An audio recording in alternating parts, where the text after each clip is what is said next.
For 5 days, a 27-year-old Lady Amira lay trapped beneath the ruins of her own home, alone, injured, thirsty, and almost forgotten by the world above her. But somehow she survived, and when rescuers finally reached her, the first thing she whispered left even hardened emergency workers in tears. This is how she lived through the impossible. Today's story follows Amira, a young woman whose life changed in a single violent moment. One instant she was texting her cousin from her living room, and the next, the world collapsed literally on top of her. If you love real survival stories, subscribe so you don't miss the next one. Now, let's go back to the morning the ground began to shake. When the tremors first started, Amira barely noticed them. The vibration felt like a passing truck until it didn't. The floor jolted sideways. The walls shivered. A mug rattled off the table and shattered. And then, the entire building groaned, a long, low, deep sound that made her stomach drop. She stood to run, but the ceiling cracked open like an eggshell. She had only a second to gasp before everything plunged down on her. Darkness swallowed her. She couldn't tell how long she was out. Minutes? Hours? When she woke, it felt like her lungs were full of dust. Her right arm was pinned beneath concrete. Her legs were trapped at an angle that sent waves of pain through her body.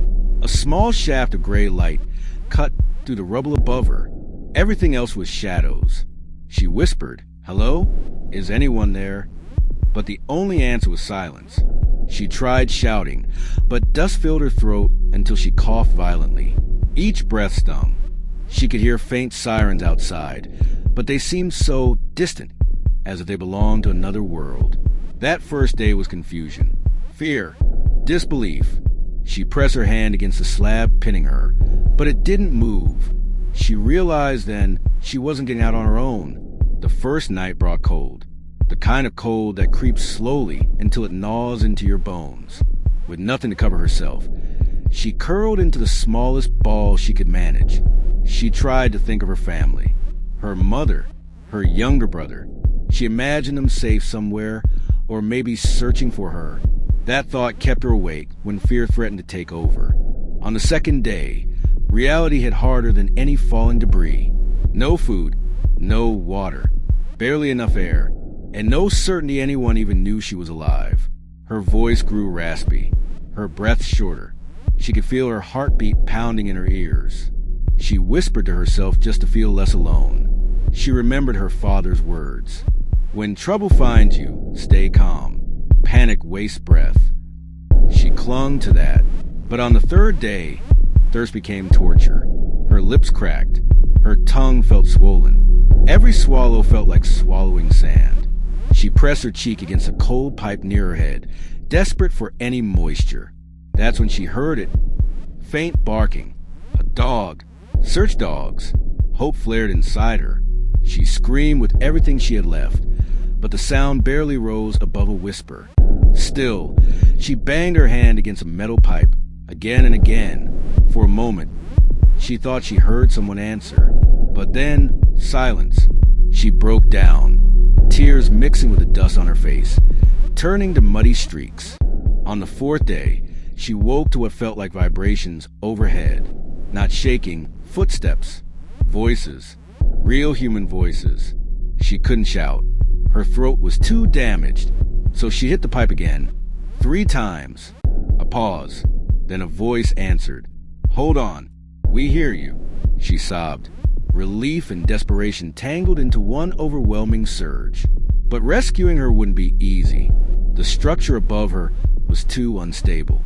She listened as rescuers argued about which beams they could move safely. She heard debris shifting, threatening to fall further. Every sound was a reminder that one wrong move could collapse the rubble completely. Hours passed, then more hours. She drifted in and out of consciousness. Finally, on the 5th day, she heard metal tools scraping, breaking, cutting. A sliver of bright light pierced the darkness. It hurt her eyes. She winced as someone called her name. "Amira, we see you." Her breath hitched. They found her. They actually found her. Hands reached in, steady and careful. They brushed dust from her face. They held her hand. They promised her she would be okay. Piece by piece, they lifted the weight that had crushed her for nearly a week. When they finally pulled her free, sunlight washed over her, warm, blinding, beautiful sunlight. She cried again, this time from relief. A rescuer wrapped a blanket around her. Someone else held a bottle of water to her lips and told her to sip gently. The first drops felt like life pouring back into her. As she was carried toward the ambulance, she looked back at the collapsed building, the place that tried to bury her, yet somehow couldn't.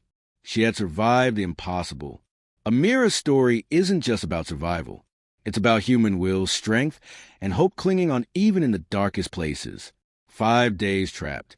5 days fighting for each breath. 5 days refusing to give up. And because of that fight, she lived.